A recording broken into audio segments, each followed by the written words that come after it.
প্রিয় বন্ধুরা, আমি শিমুল। আজ আমি আপনাদের নিজের মূল্য সম্পর্কে বলবো।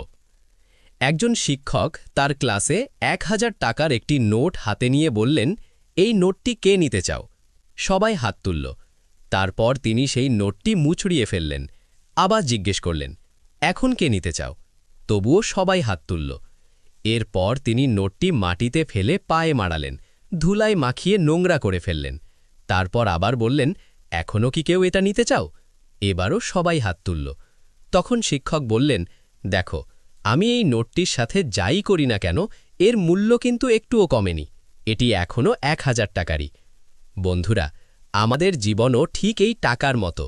জীবনে যত কষ্টই আসুক, যতবারই আমরা ব্যর্থ হই, যত মানুষই আমাদের ছোট করে দেখুক, আমাদের আসল মূল্য কখনো কমে না। অনেক সময় আমরা নিজেরাই নিজেকে ছোট ভাবি, নিজের ক্ষমতাকে সন্দেহ করি। কিন্তু মনে রাখবেন, আপনার মূল্য অন্য কেউ নির্ধারণ করে না, আপনি নিজেই আপনার মূল্য।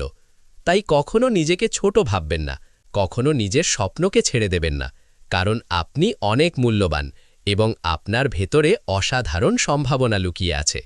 সবাই লাইক করে দিও। ধন্যবাদ।